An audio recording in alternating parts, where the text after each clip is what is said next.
Session will be in this session we will be looking at the various ways that Christianity has interacted with the court system in the United States. We have been up to this point kind of taking a chronological view, kind of moving forward chronologically. In this session we'll be backtracking a little bit in that we'll talk about some 19th century things, but there are a lot more 20th century developments that we'll focus on. And a lot of the elements that we will focus on are related to religious freedom.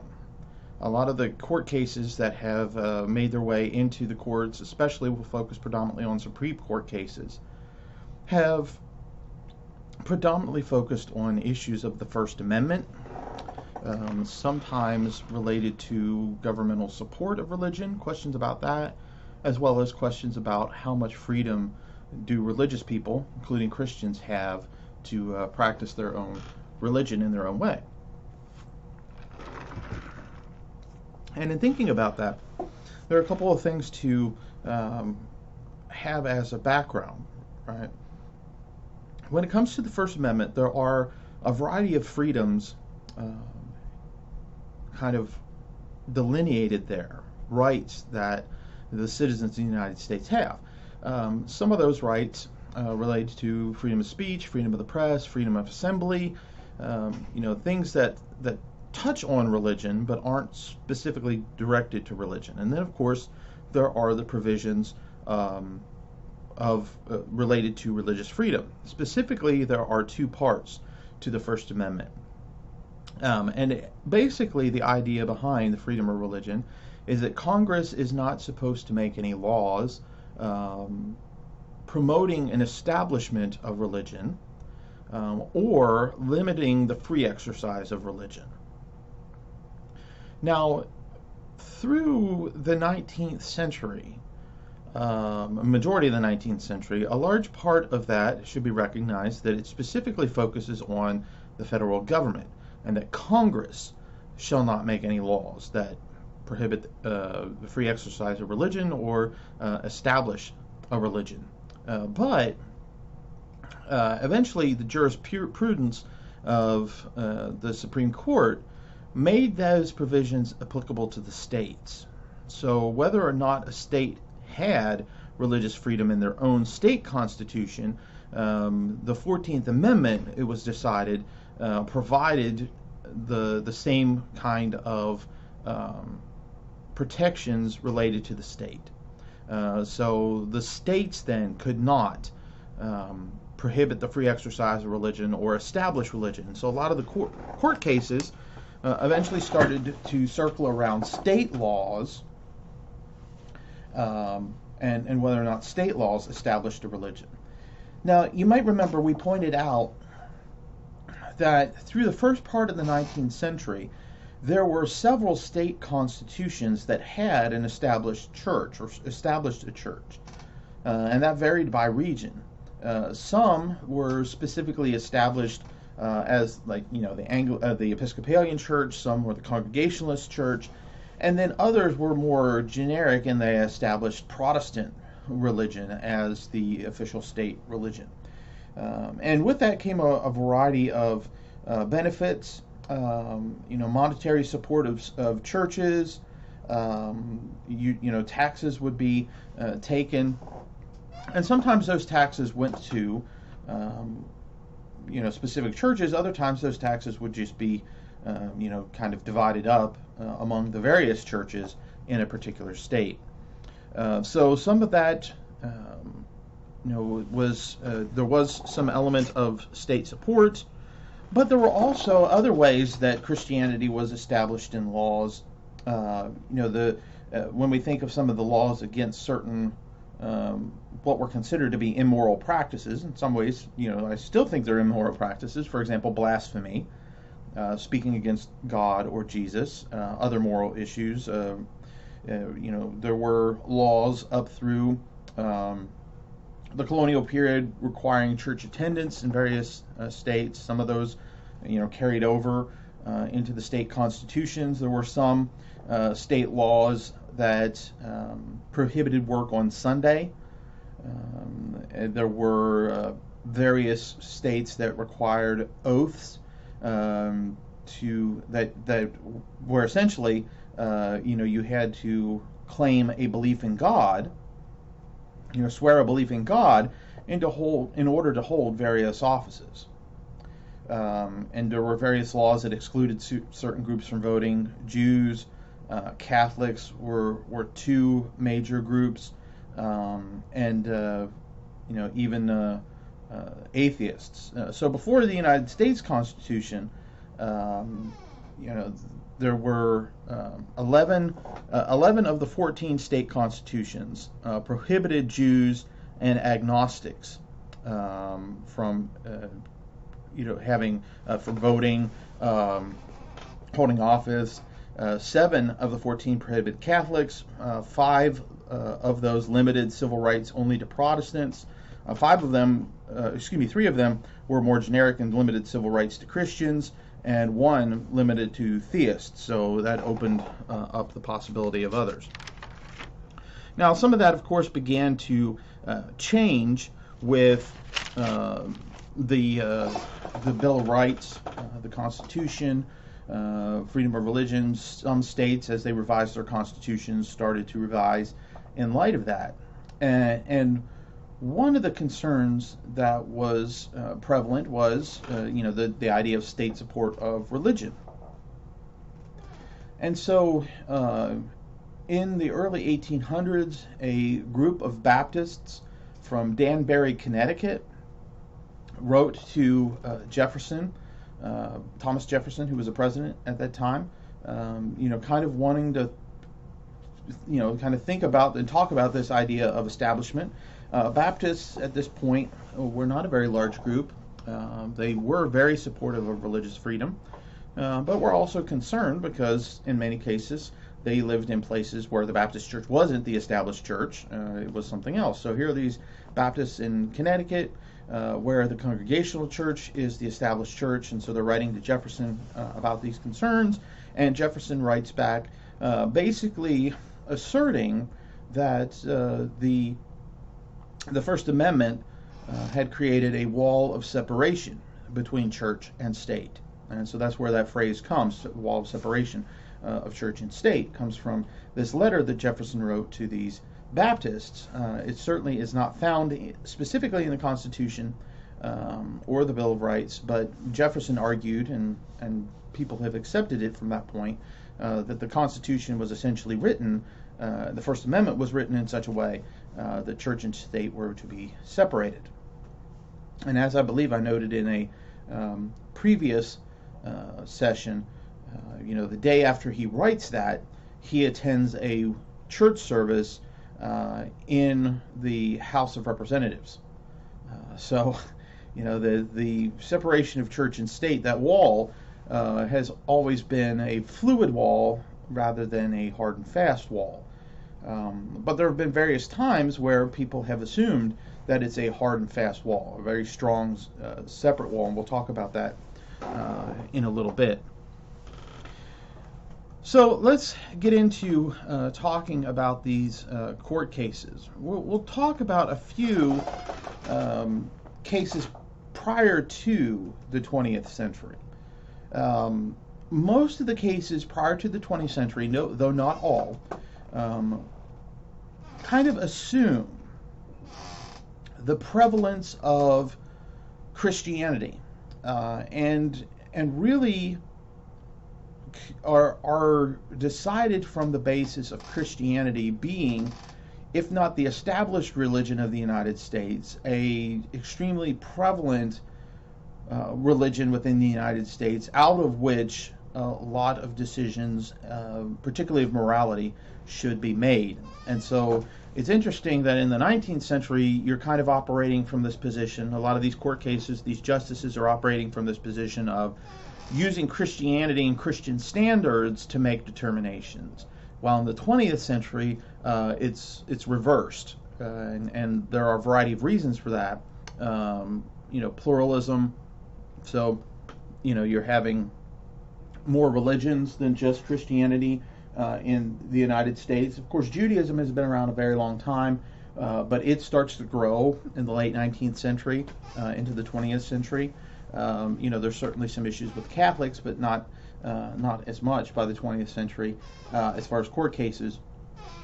But then you start to see some more religions. Religion becomes much more conceptually a private matter.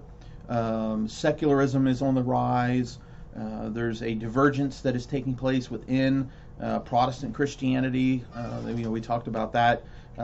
This progressive or liberal and conservative, fundamentalist, modernist split, and that's participating in all of these developments as well. So let's talk about a couple of these pre-20th century cases. Certainly, I'm not going to go through everything, but I do want to kind of highlight a couple of items because I think they are important. First we'll talk about is People v. Ruggles in 1811. This was a situation here in New York State, and so this went to the New York State Supreme Court. The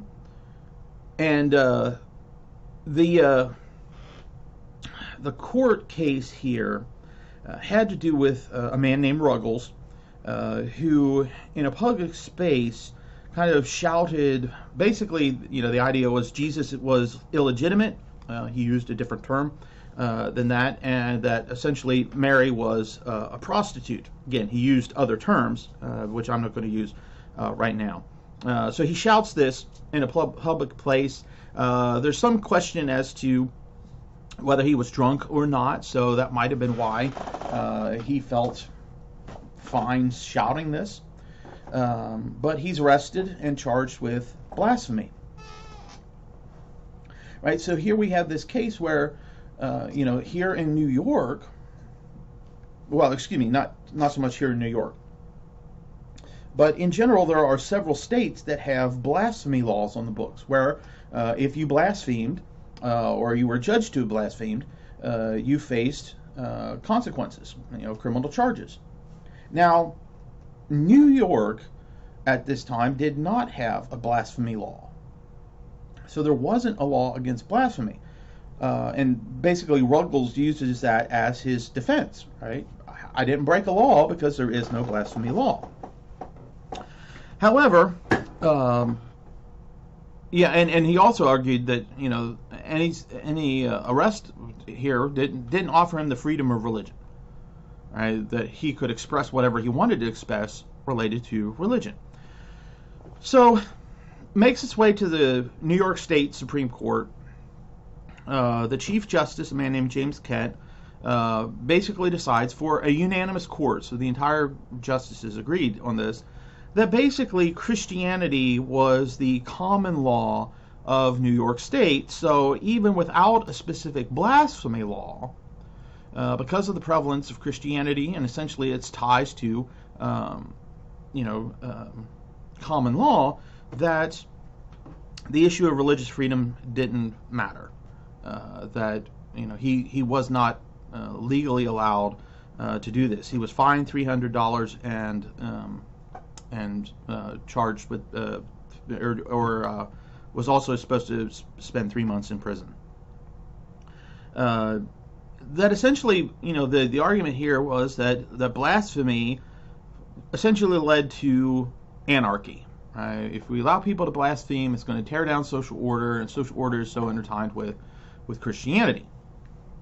So, even though we're living on, 20 years, 30 years almost after 20 years after the First Amendment, again, it's predominantly thought of as a federal amendment related to the federal government, and Christianity is considered to be kind of a very intertwined part of common law.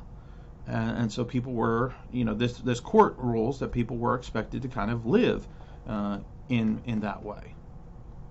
There were other similar courts, that are cases that followed this one, where essentially the courts were thinking, the courts are the guardians of public morals, and morals, religion maintained a cohesiveness in society. So, it's very important that that people are religious and follow society. So there were laws related to the Sabbath. For example, a Jewish businessman was convicted for working on Sunday. So as a Jew, he couldn't work on Saturday. But here's this law prohibiting work on Sunday. And so he's arguing, right, this is a violation of my religious freedom. But the court argued, no, it's not religious freedom. It's a part of a bigger system of laws that are meant to suppress immorality, and so it can stand. There were other religious blasphemy laws as well. Cases related to that. 1810. There was one in 1826 in Delaware, another in 1838 in Massachusetts. A slightly different case was one in Philadelphia in 1844 is when it was decided, Vidal versus Gerard's Executors. So there was a man named Gerard, died, left a will that basically supported an orphan school that Gerard had established. And in his will, he excluded ministers from serving at this orphan school. And ultimately, that part of the will was overturned because of the prevalence of Christianity and its intertwining with common law. Same kind of similar thing that was argued with the People V Ruggles decision. That Christianity was so entwined with the legal system that this couldn't be this position could not be allowed to stand. Another court case that's really kind of interesting is the what's often referred to as the Cincinnati Bible Wars. So there was a man named F.W. Rauch, R-A-U-C-H, who was a member of the Cincinnati School Board. He's Catholic. And he puts forward this motion to merge the public schools of Cincinnati and Catholic private schools, kind of connect them all together. Now, the school board at that time was made up of 2 people that were Jewish, 10 that were Catholic, 18 that were Protestant, and 10 that weren't particularly affiliated with religion altogether. And generally, they were open to this proposal. The public was kind of divided on it. Now, in many cases, Bible reading was a very prominent part of public schooling at this time. It was considered to be, an important hallmark. Well, a man named Samuel Miller, who is one of the unaffiliated members of the school board, offers a resolution to end instruction in public schools. Now, Cincinnati was part of, Cincinnati, Ohio, but it had been part of the Northwest Territory originally, and there was a part of the Northwest Ordinance that kind of provided governance for this before, some of these states were created. Basically, promoted the idea of religious instruction in schools. And so Miller here is, he's offering a resolution to kind of say, let's get away from religious instruction. And his argument is that this will keep the peace and allow everyone to enjoy the benefits of common schooling. Because with Bible reading, which was, again, very prevalent, there had been a lot of conflicts in various places. And there have been various court cases and some other things that had come out of this. Part of the challenge was, of course, you have, in 1869, not a lot of Jews, a growing population, but not a lot at this point. There'll be a larger group coming, and especially in Cincinnati. But certainly Jews would have found any readings from the New Testament that talked about Jesus as the Son of God, talked about other things that Christians believed that Jews didn't believe, including just reading from the New Testament in general, would have been offensive. So that is a challenge. But there's also, within the conflicts between Protestant and Catholics, some difference as well, related to translation, things like the Ten Commandments. In fact, Jews, Protestants, and Catholics all have slightly different views of what the specific Ten Commandments are. So if you require, for example, as some states did, some schools did, kids to learn the Ten Commandments, in most cases they were forcing the Protestant version of the Ten Commandments on Jews and Catholics. Right? It wasn't just kind of learn the Ten Commandments of your tradition, it was learn these specific Ten Commandments that Protestants believe should be the Ten Commandments. And there were differences between Protestants and Catholics over translations in English.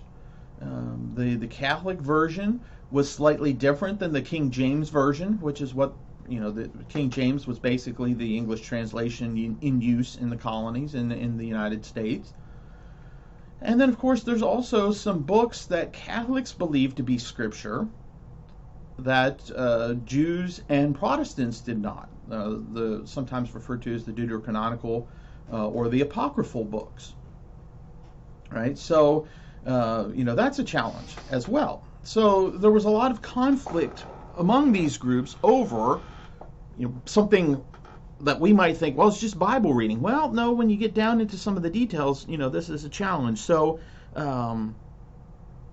here's Miller putting forth this idea of, let's just get rid of Bible reading to end some of these conflicts that, have been apparent in other places. In Philadelphia, there was a big issue about it in the 1840s, for example.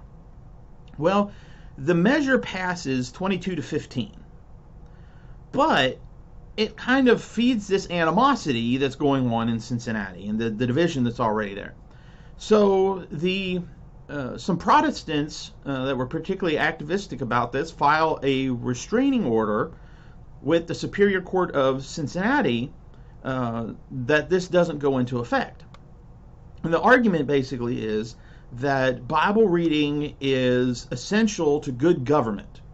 And that it was evidenced in Ohio's Constitution related back to this Northwest Ordinance and supporting religion, instruction in religion.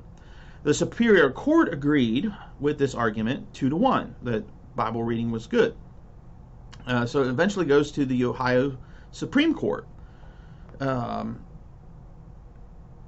previous rulings had separated Christianity from common law at this point. And that the schools didn't need to teach religion, right? So, in Ohio, this part of the Northwest Ordinance, there had been other court cases that kind of separated Christianity from common law, like we saw argued in People v. Ruggles and Vidal v. Gerard's Executors. And so the Supreme Court, Ohio State Supreme Court, rules that there should be no connection between church and state, and basically develops what was kind of a hands-off doctrine. Right? The state needs to keep its hands off religion, and the religions need to keep their hands off each other. Right? So Protestants shouldn't be making laws that affect Catholics or Jews, some Catholics, etc. Right? So, everybody just keep your hands off.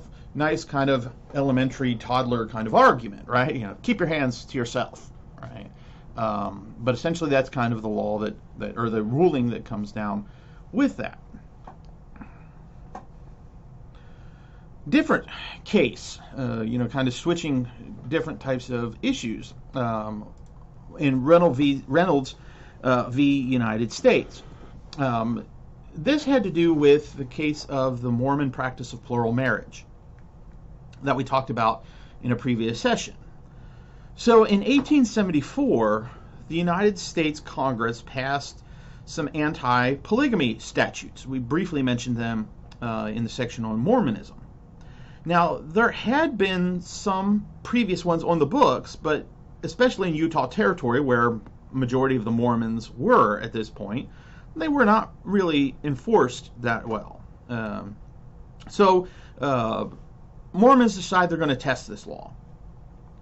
And so a man named George Reynolds, who has 2 wives, is kind of selected to be the test case, and he surrenders to the federal authorities and is arrested.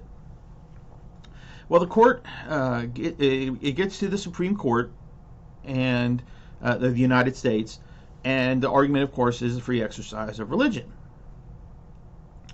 Well, the court rules that free exercise cannot be used to essentially overturn what they considered to be the sacred obligation of monogamous marriage, is kind of the way it's put.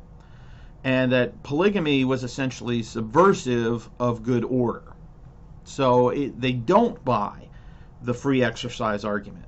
And so the ruling against Reynolds of 2 years hard labor and a fine of $500 is allowed to stand. That was what a lower court had decided. And so the Supreme Court allowed that to stand. There were other cases. Davis V Beason in 1890, for example, which was another plural marriage case where the court essentially argued that plural marriage polygamy was against, quote, peace, good order, and the morals of society.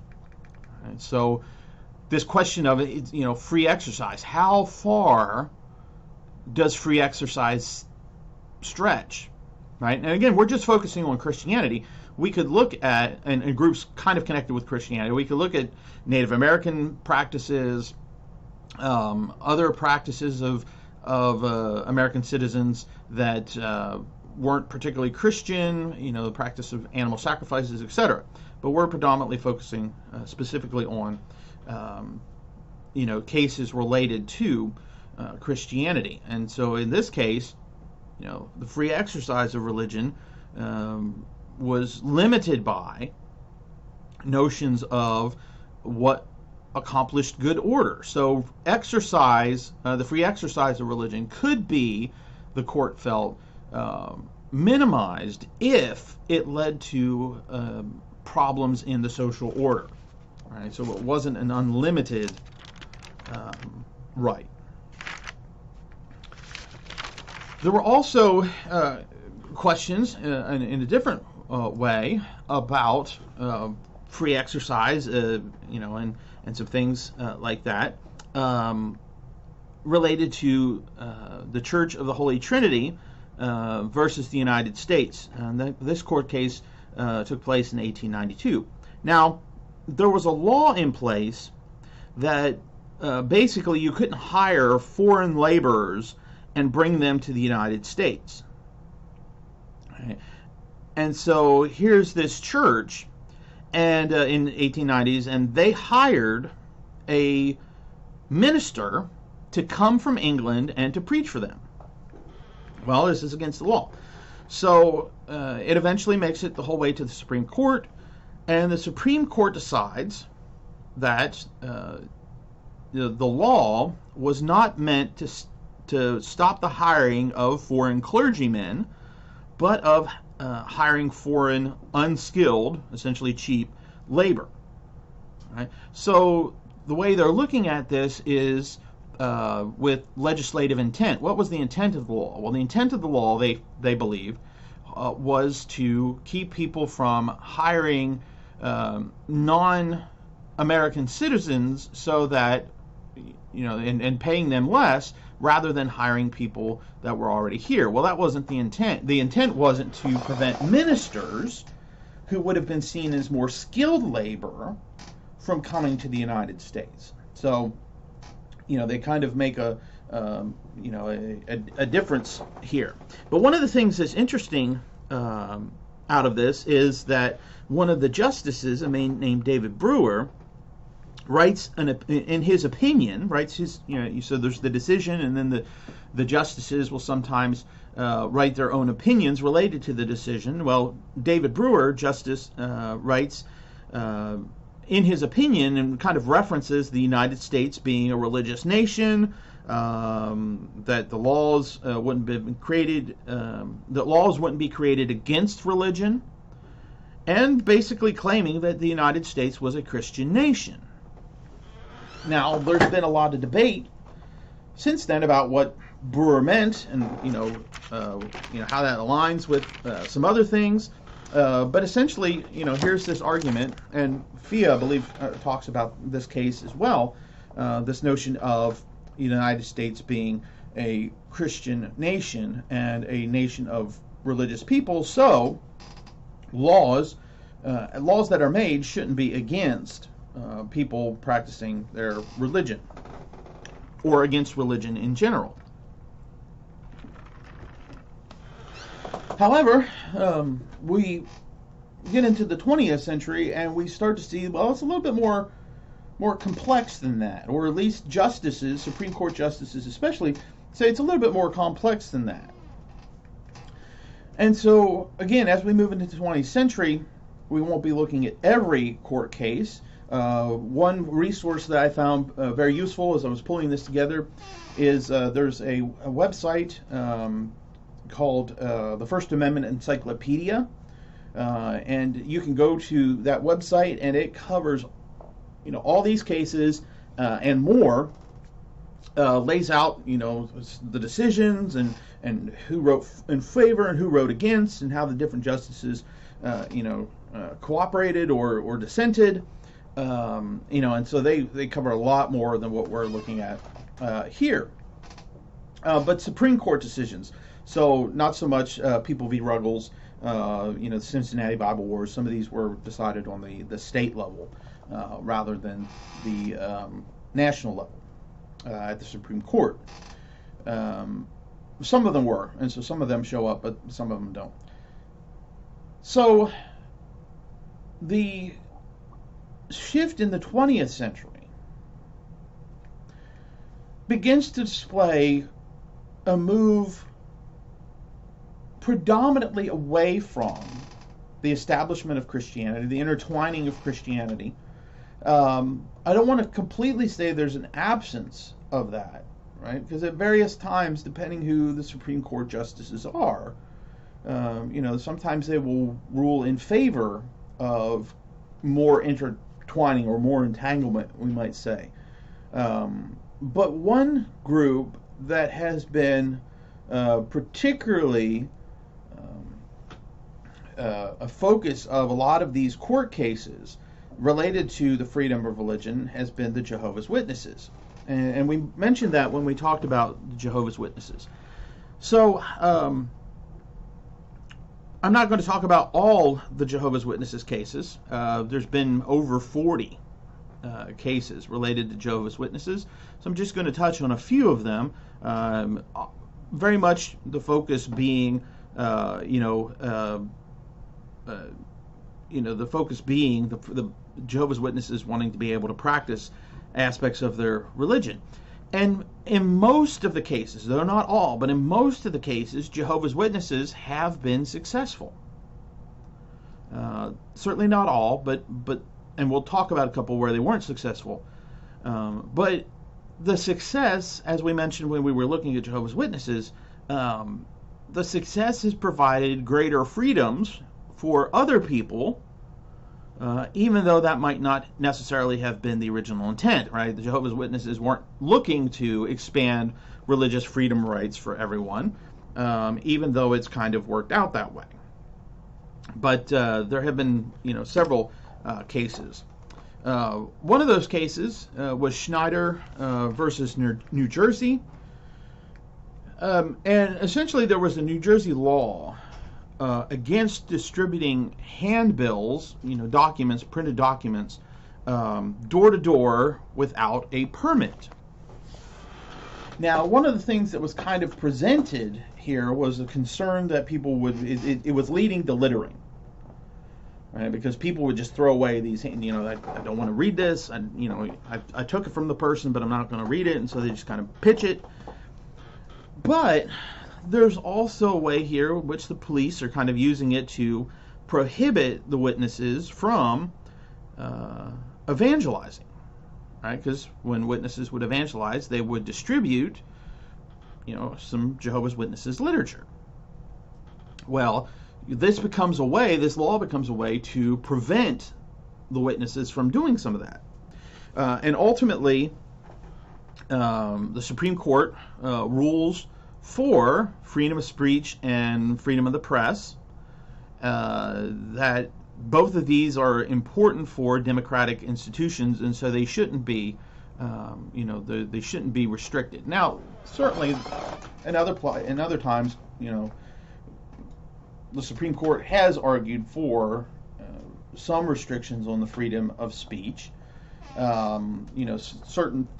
Certain things, slander or libel, are restricted. Right? You can't just slander someone. Kind of making things up about them. Something bad about them. The classic example, of course, is you can't yell fire in a crowded theater because of the dangers that it would bring, that it would bring. People getting trampled, etc. So there have been some restrictions on speech, but in this case, it's like we need to have freedom of speech and freedom of the press for democracy. In 1940, another case was argued with this. A man named Newton Cantwell and his sons preached door to door without a permit in Connecticut, and so they were subject to a law in Connecticut. Here's where we see this example of the 14th Amendment's clauses being incorporated with First Amendment rights, and so the states are required by this as well, right? That that this brings the states under the First Amendment. So, a secretary of a county public welfare council refused to give Cantwell and his sons, and refused to give Jehovah's Witnesses in general, a license to solicit, essentially going door-to-door evangelizing. And so Cantwell and his sons did this. They were arrested. Now, Cantwell also approached a couple Catholics, played a very anti-Catholic record, so, there's an element of disturbing the peace here. Essentially, the Supreme Court decides in favor of Cantwell that the state can't prohibit freedom to act in religious matters without a compelling cause. A second, I accidentally hit some... that the state has to have a compelling cause for creating a law that would prohibit the exercise of religion. Now, previously there had been a lot of arguments about belief and what prohibiting people from kind of coercing their belief. But here is a question of religious action. Can you compel or can you restrict religious action? So religious action and belief are both important, the Supreme Court argues. Now, basically, this also opens up the door about what constitutes acceptable religion. Right? That if the state can't prohibit religious freedom, what constitutes religion? Right? So, that's an important question that gets pulled up here. Sometimes Jehovah's Witnesses cases have been related to issues in public schools. One of those cases was Minersville School District versus Gobitis in 1940. Now, it's actually a misspelling. It actually should be Gobitas, but there was a clerical error when it was filed, and so the last name was spelled wrong. Lillian and William Gobitis, I'm not sure exactly how to pronounce it, had a couple kids. Lillian and William were the kids, excuse me, who refused to salute the flag.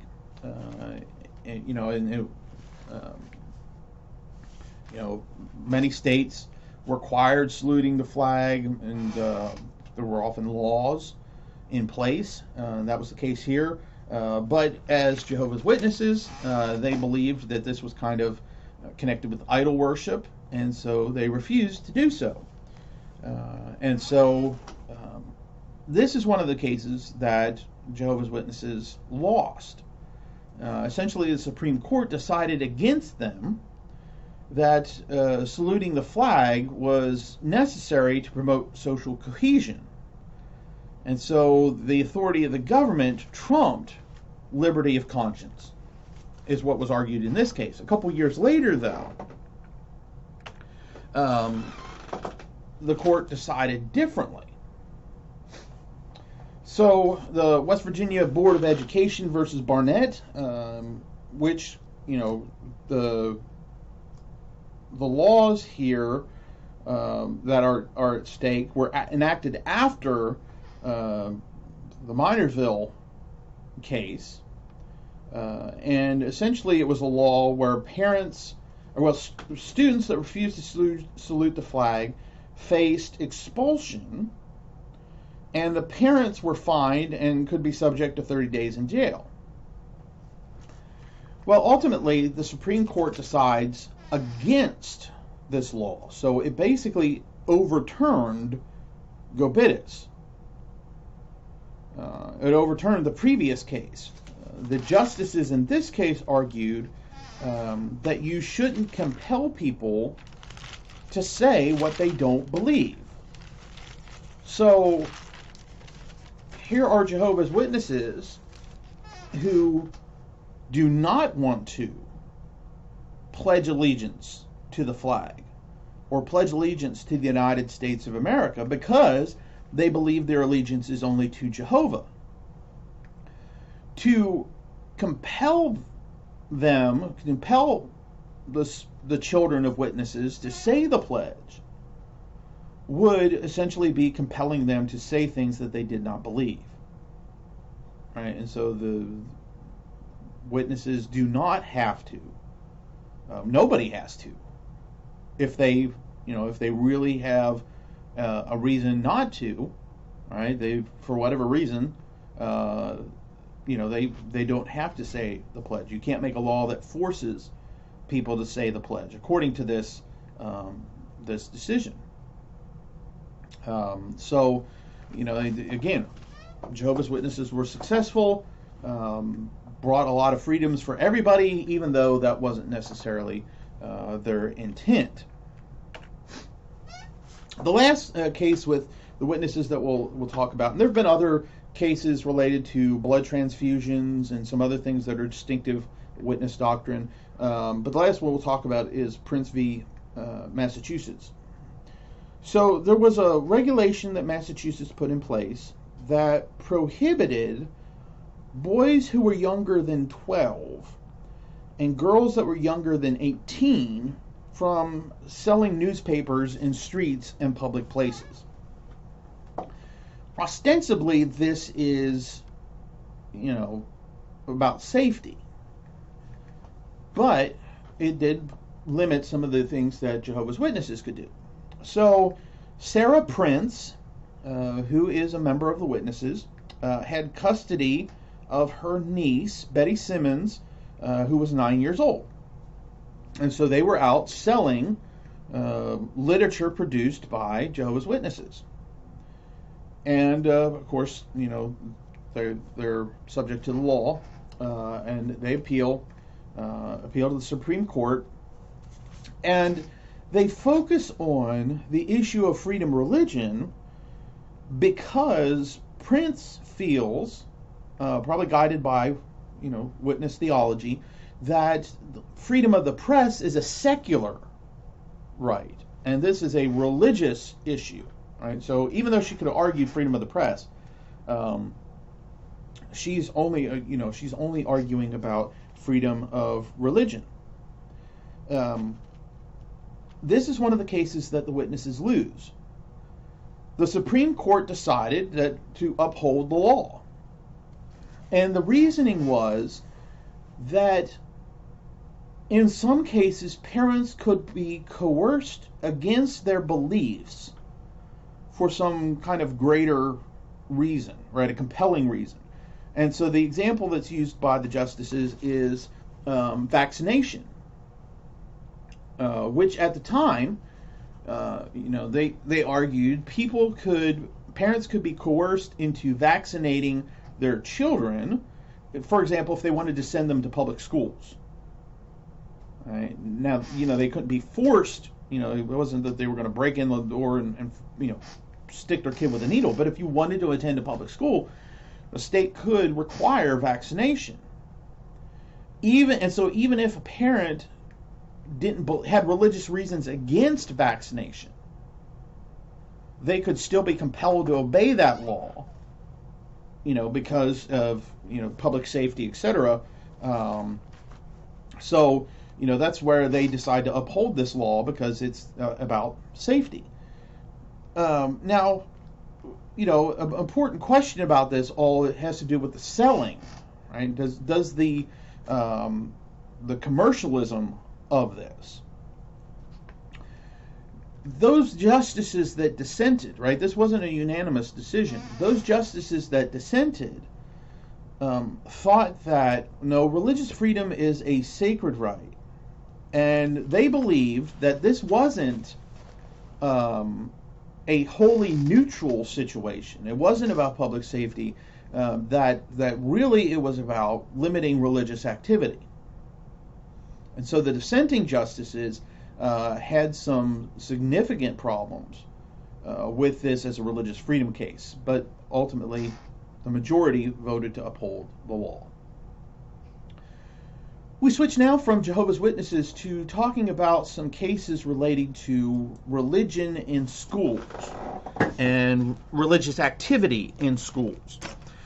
Here too, we're not going to be talking about all of them, but we're going to be focusing on a couple of major ones, a couple of ones that I think are maybe more interesting than some others, but try to hit some of the very important ones. One of the first very important ones was Everson versus the Board of Education in 1947.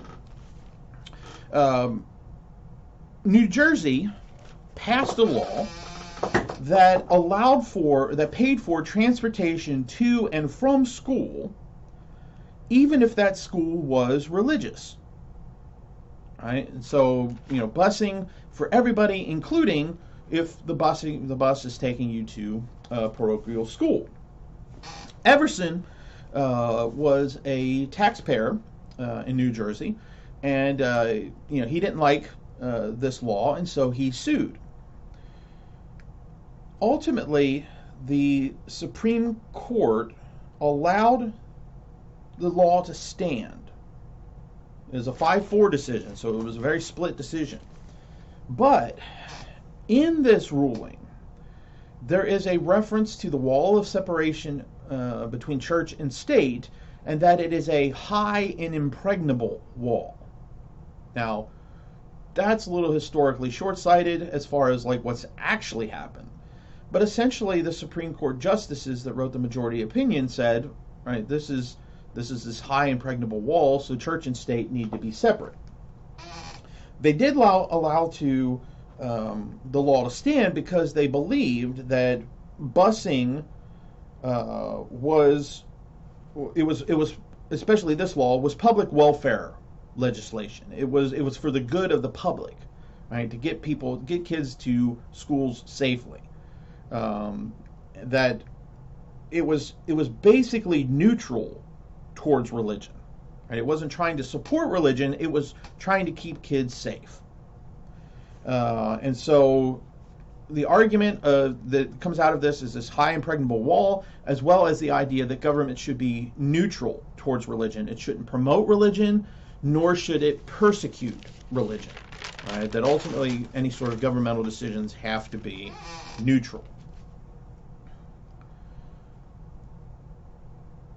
In 1848, a woman named Vashti McCullum sued the Illinois Board of Education over her son. She had a son in school. So, one of the things that comes up in a lot of cases is the question of standing. Does this person have the standing to argue this case, to sue this particular particular group or person, right? So in this case, McCollum had a son that was in an Illinois school. And so Illinois had developed this program where there would be these periods of voluntary religious instruction, where people from, local ministers, rabbis, etc., could come during school hours and provide religious instruction on school property. Supreme Court decided, well, because it's on school property, because it's during school hours, that's an establishment of religion. And so it's unconstitutional. And so, it had to be done away with. Something different was argued in Zorak v. Clausen in 1952. Clausen was the Commissioner of Public Education in New York City. Tessin Zorak, it was a parent of a child, a taxpayer, and there were other parents and children as well. So there's this New York City program which offered educational release time for voluntary religious instruction. So during the day, there would be this time where students could be dismissed to be instructed by a leader in their religious tradition, a minister, priest, rabbi, etc. So Zorak and others argued, right, that the kids felt pressure to attend. Because the education was not on school property, and because parents had to give permission, they ruled this time that this didn't violate church-state separation. Right? It was not the same kind of thing. But as well, one of the justices wrote in his opinion that, quote, "we are a religious people." Right? So there's still this kind of, this question of religion, right? and what role religion should have. Was this neutral or promoting religion, etc.? So that was a question. And so these two cases, McCollum and Zorak, about what kind of religious instruction can a school have? Maybe one of the biggest cases that a lot of people focus on, even if they don't know the specific name, is Engel v. Vidal.